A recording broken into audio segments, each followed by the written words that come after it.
Okay, so this is a hand that happened not that long ago. It's a four-handed hand, but the two of them are famous. One of them is Michael Mizrachi. He's the WSOP winner in 2025. He won the main event.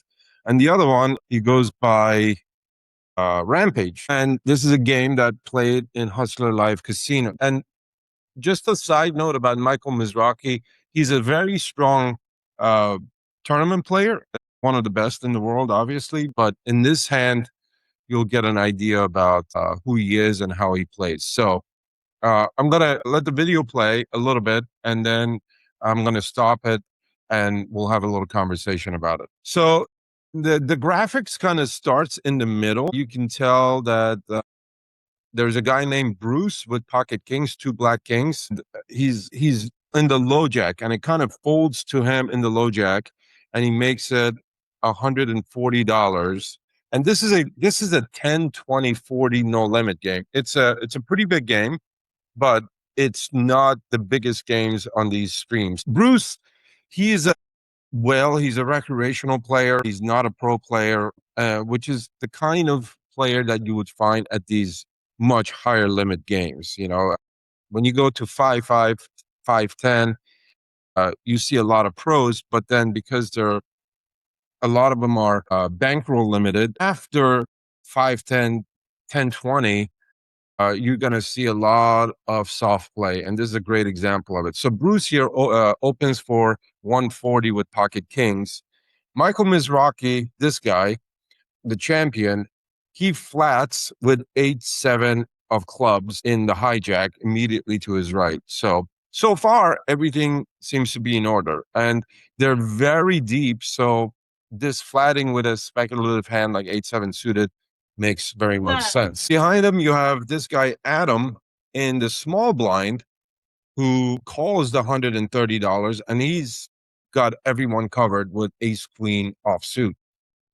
And this is kind of where the hand falls off the rail. And Adam right here, I don't really know if I like this call because this is a great opportunity for a squeeze play. Ace king offsuit, especially out of the small blind, doesn't want to play multi-way. I would have probably squeezed it, but he decides to flat call here. And because of this flat call, the hand kind of falls apart when Rampage moves into the picture with great bet from Adam.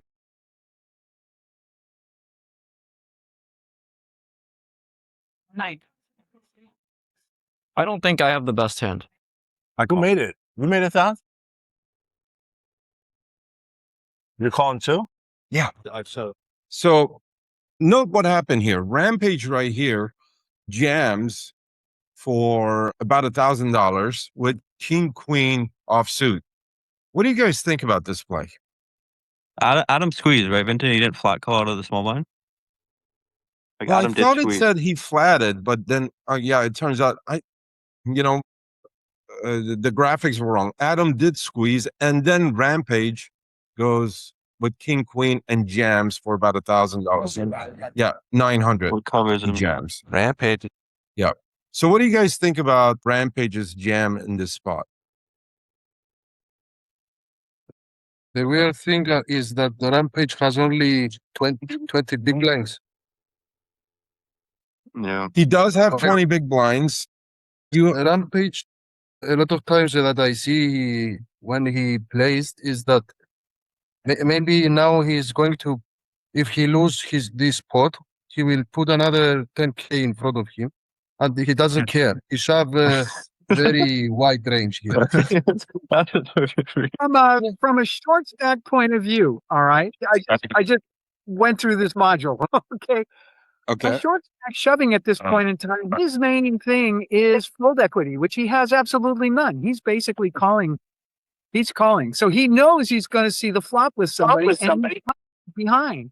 So, and his hand, it depends on what he thinks Adam is capable of squeezing with.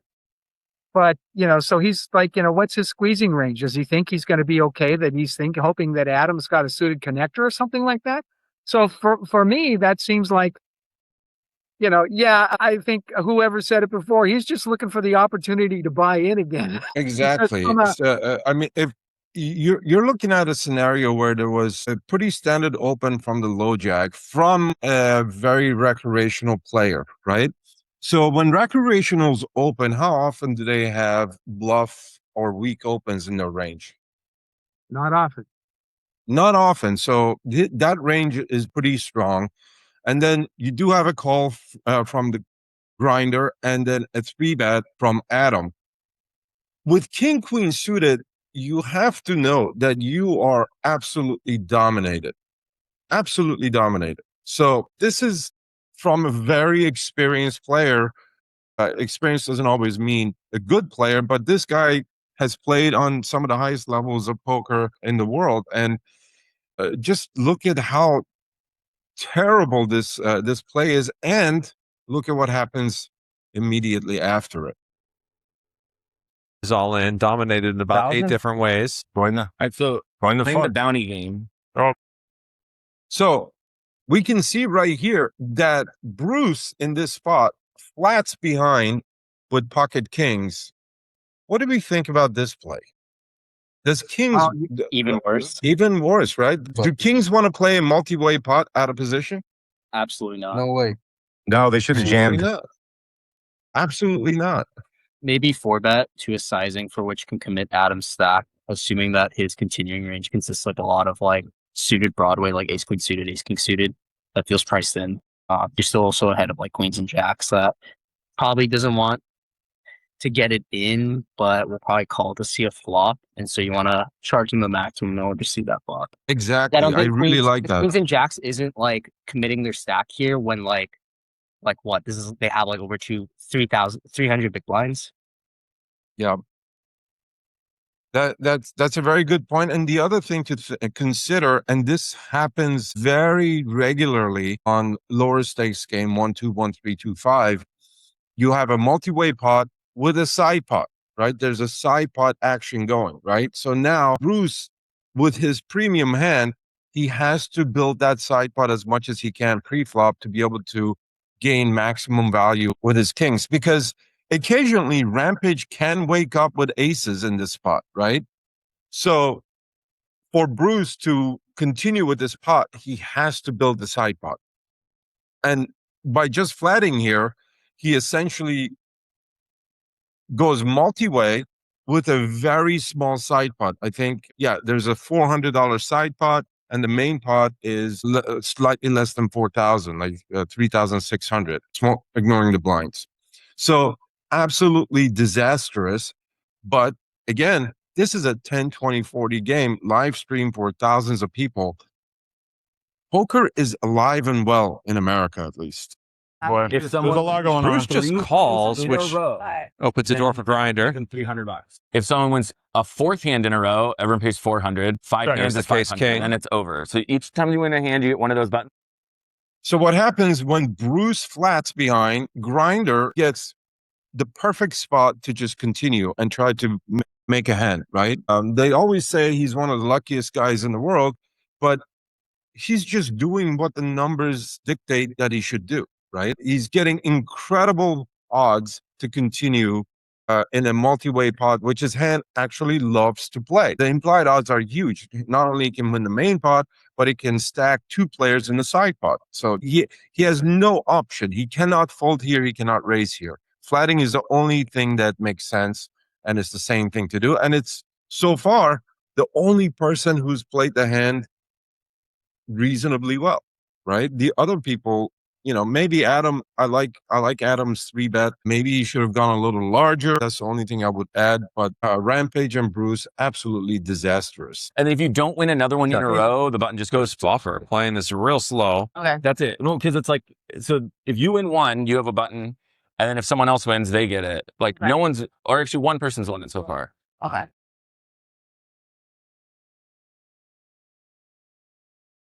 What's that side? Side pot. Be nice, Michael. First, you know it's on you, right? He checked. He already checked, yeah. He told me to be nice. So the flop comes 6-7 king. It's an absolute dream flop for Bruce, the amateur, right? And what does he do? He checks. What do you guys think about that check? pretty bad. Why? He benefits from just betting here. There's tons of portions of the inelastic portions of like the two players' ranges. Like there's still like backdoor nut flush draws, backdoor second nut flush draws, king queen, king jack suited that are all in their continuing flop that they're gonna call at least one bet, and he benefits from like betting right now. I mean, like queens here is probably not folding to one bet, jacks too against some of the recreational players. I'm assuming is Grinder a recreational or is he pro? He's a pro. He won the WSOP last year. Okay, Grinder's probably going to be floating a little bit wider against recreational players, so he just benefits from just betting like at least half pot here.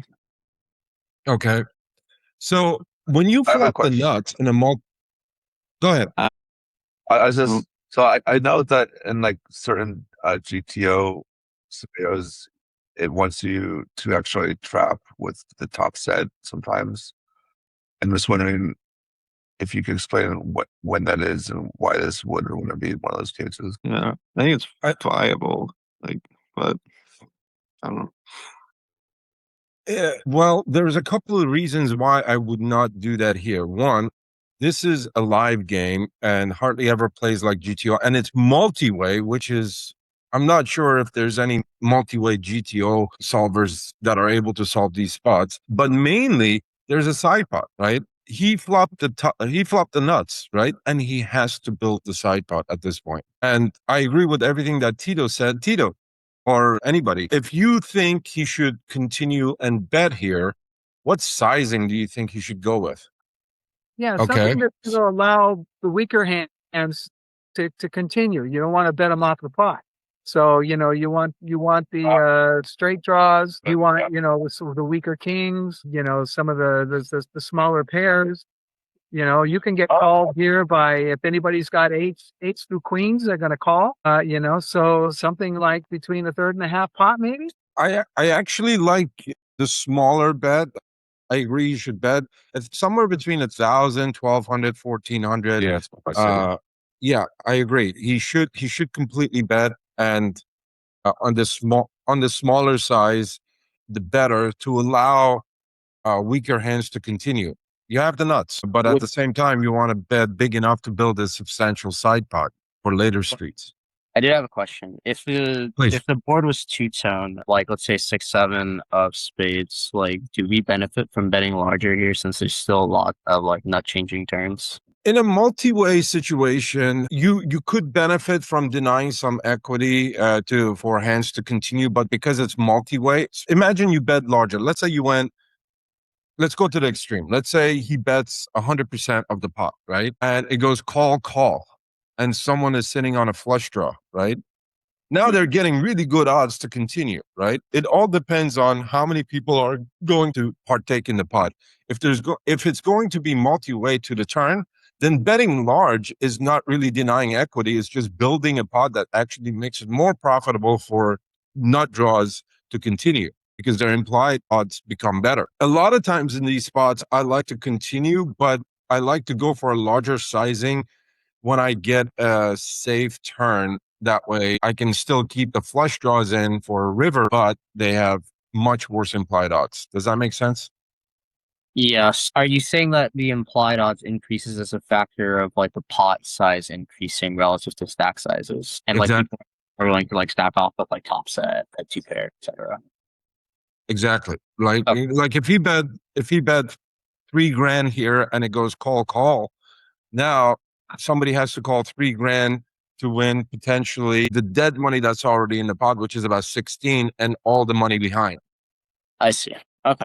That's a really attractive thing. All right, let's carry on. And what a turn card. Opened into straight flush draw for Grinder now has 32% equity against top set. And Adam's going to fire here. I'm not quite sure I get. So let's stop it right here. So the turn is a really interesting card. It's a 5 of clubs. It brings in a backdoor flush draw and backdoor straight draw, and for Grinder, a straight flush draw, right? And Bruce again checks, and Grinder sitting with all the equity to realize. Of course, he has a very easy check here, but Adam with ace queen of diamonds, no draw, no pair, nothing. he decides that he's going to bet a quarter pot into a hand that has a $400 side pot and a $3,600 main pot. What do you guys think about this play? Very bad play. Very bad.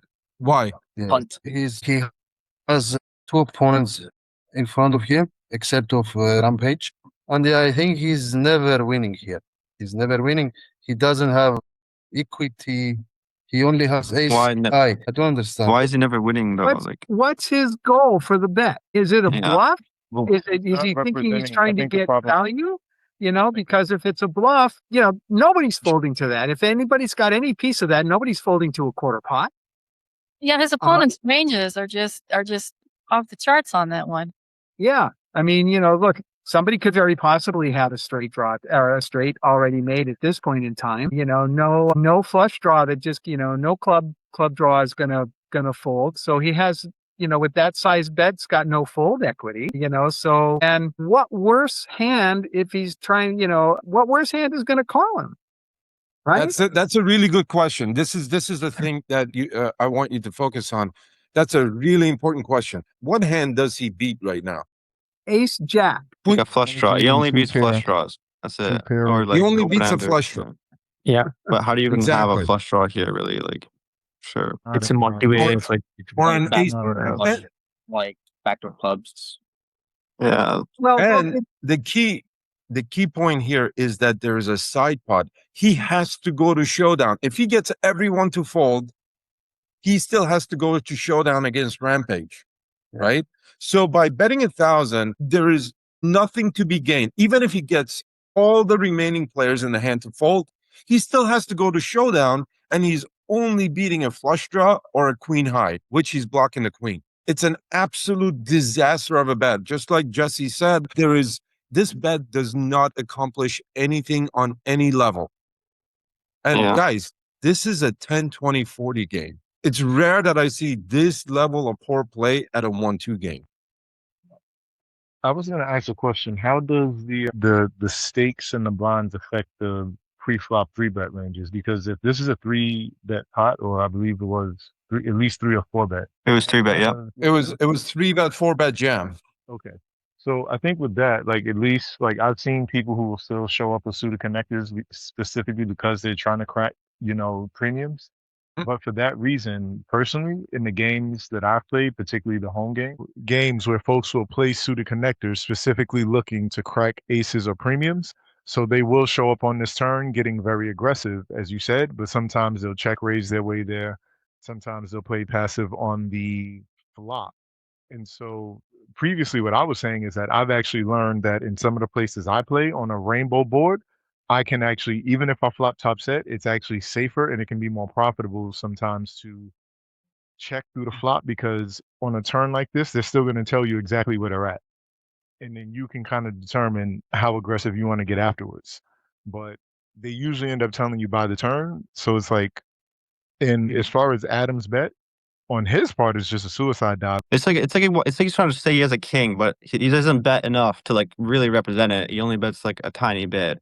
So it's like what's it going looks on like here? a weird type of steal. He's not blocking something. He's not blocking something good.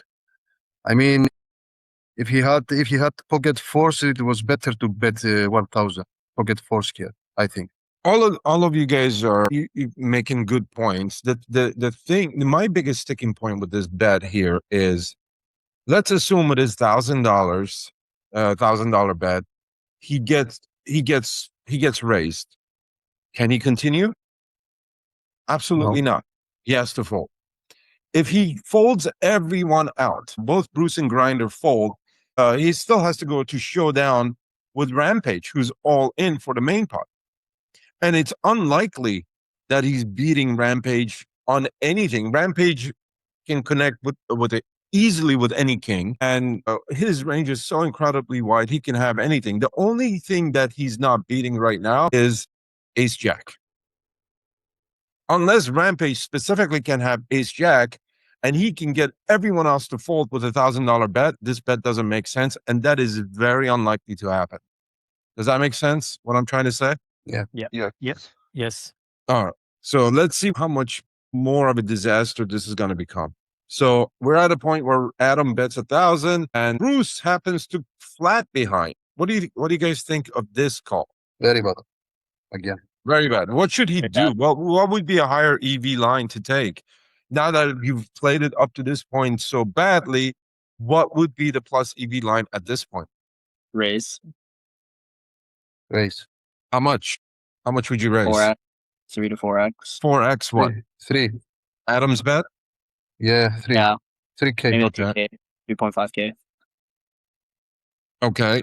But why? What's the purpose of this raise? Why you raise? Like, because now 6-7, like 5-6-7. Now the small blind can represent, like Adam can represent like 8-9, or maybe like also like 4-5, or maybe 4-3. Also he can have, because he's small blind. But yeah, Can he? But Can that's he just have like a 3? smaller portion of his continuing range. Like, sure, like there's still portions of like Adam's range that crushes us, like all of his straight draws, all of his straight draws that just got there on the turn. But like we're still ahead of his like open-ended straight draws. Exactly like a hand like 8-7, 8-7 of clubs, 8-7 of diamonds, 8-7 of spades, all of which are still like in his continuing range because those are all backdoors on the flop. He also has like random 2-pair hands here, like king 5 of clubs. Actually, no, he does not have king 5 of clubs, but either king 5 of spades. Only king 5 of hearts. Actually, no, Rampage has the king of hearts. I mean, he still has like nut flush draws, like ace 8 of clubs, ace 4 of clubs. Still tons of hands that we crush. Yeah. I don't know if Exactly. Adam's a guy. Adam's not a guy who's 3-betting out of the small blind with like a suited aces, by the way. I think he's like, I think he might be flat. He's like a I'm not fish. namely Okay. Fair enough. Yeah, fair. Adam, Yeah. like we don't care about. Like he's just punting, but like we're mainly trying to like get value from Grinder here. If like, I mean, because he's the one who's like, namely cold calling a 3-bet. Like his hand, like his range turns very face up when he cold calls like a 4-bet jam in the hijack in position. Like he's got suited connectors, middling pocket pairs that are trying to drill a set. Suited Broadway, but we can kind of rule out the suited Broadway because I think like maybe like King Queen might bet out the flop with some frequency, but I don't know. Right. And to reply to Rupak when he said Adam could have 6-5, 4-5, those kind of hands, he really can't have any of those hands because remember, he was the 3-bet squeezer from the small blind, right? His range, is it possible? Yes, but it's such a small portion. Just like Tito said, it would be such a small portion of anyone's range to have those hands. They just don't exist. Grinder, being the flatter pre-flop after open, can have a lot of those hands, but not Adam. Given how the board is laid out and how the hand is played out so far, Grinder can have a lot of combo draws, but not a lot of mate straights at this point. So this is the reason why I think, although it's not an easy spot because the way hand has played so far, but at this point, Bruce should definitely raise and continue building the pot. But he doesn't, and he just flats behind, as you expect the whales to do. And given that Rampage is all in, Adam's got to show down his hand and win against Rampage, even if these other two fold. So at this point, Grinder jams and goes all in for, you know what? I was Crazy. I was wrong. Bruce did raise.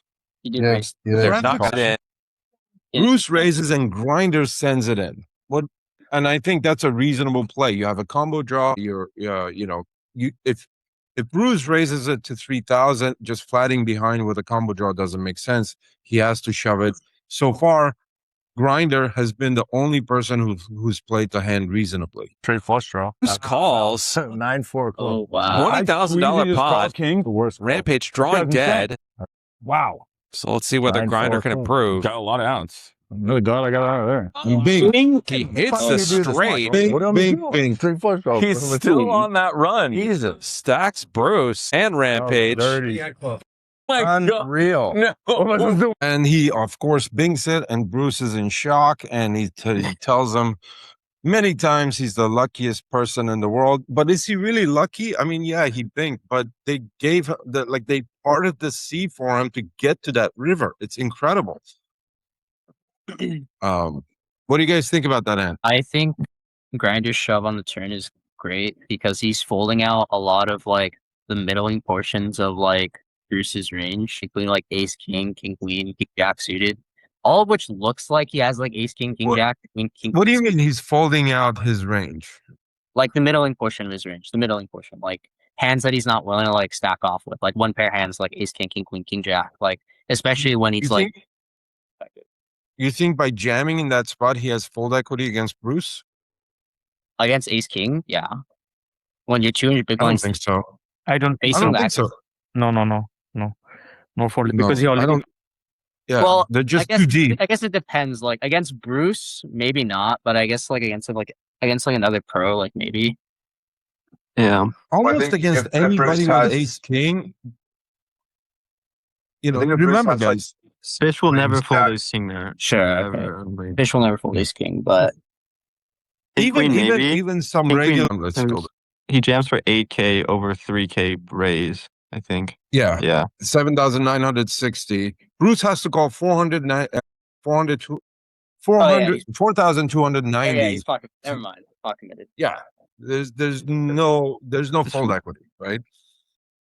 So I mean, Grinder still is pushing to realize his equity. Like, I think it's totally fine for him to jam there. I like it. I think it's a great call because he has so much equity. He can get exactly a lot of value from hands like top set, ace king, king queen, all of this. I think it's a not great jam. like it's not value though. He's behind. It's He not knows value, but behind. and he has 0 fold equity. he has pretty zero much. fold equity, but he has tremendous amount of equity. Then why even Right. jam in the first place? If he has 0 fold equity and he's behind, why jam? Equity realization from He's in position. He's in position, so he's already realizing if he flats. Playing the safest route, as you've experienced and as we see right now, is never, it's hardly ever the most plus EV route. And kings definitely do not want to play multi-way pot with a side pot action. And as far as Grinder's jam right here, he has a lot of equity. He could go for a flat behind, and if he makes a hand, Bruce checks to him, he could jam. He's still going to get a call. But at the same time, you know, I don't mind the jam, although it doesn't achieve much. I don't mind it. I think at the end, it would have been the same. If he doesn't hit his hand, can he, you know, fold to a bet? Absolutely. He only has, you know, second pair. And if, you know, if it goes check, check, then, you know, he has to check behind, because if he jams, when he misses his flush or straight and the play goes check, check on the river, he's not going to get anybody to fold if he goes check, jam, right? So I was gonna say, I think it works. It might work better in tournaments because you have like that, like the thought of going all in a tournament is different than in a cash setting. You know, like you're putting your like life on the line. You know, so that I feel like that adds a tiny bit of like almost like strength, or like, you know, perceived strength at least from the opponent. So I feel like if you're in a tournament environment, just like you would have more fold equity. Obviously, guy's fucking top set, he's not folding, but you know what I mean. Plus, you're right, and it depends, I think, where in the tournament it is. If it's like on the later stages where there's no more rebuys, you're on the bubble, yeah, I think that would be effective. It's not very effective on the earlier stages of the tournament. There, even in the tournaments, because there's a side action already, there's a side pot and there's some side action that can buy you some fold equity, because, you know, the caller has to worry about the main pot, and if the main pot is much bigger than the side pot, it might not be worth making a call in that spot. So all of those factors happen in tournaments, and I think this is partly contributing to the play that he made. Although I think out of all the 4 people, he played this hand better than anyone else. But I think a true cash player would not take any in that line. I think a true cash player would have played this hand perhaps on the turn, would have been just a flat and go to a river for a check bet or a check check. when you say check back on the river, when let's say Grinder does hit a straight, like, are you expecting to like? No, when he misses, check okay. back. Yeah. But when he does get there, do you expect him to be check jamming there, or just jamming? Absolutely, check jam, Okay. even on a straight. Yeah. Wait, he's in position though, wouldn't it be? He can't check raise. Oh yeah, Check jam. I keep forgetting he's not out of position. No, Okay, he yeah. can't. He can't. He's in position. He can't check raise. okay. He has to. Yeah. Yeah. Yeah. Okay.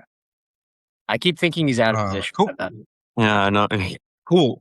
Any questions about this hand? What do you guys thought about it? Do you want to talk about it more, or do you want to move on to one of your own hands? Well, after watching that game, I want to tap my 401k and go get in it. Me too. this is one of the reasons. Yeah, this is one of the reasons I wanted to show you guys this hand, because you know, the games are just soft, right? When you get to the higher levels, you know, mainly past 5-10, they become, the curve inverses again, and it becomes just so much softer.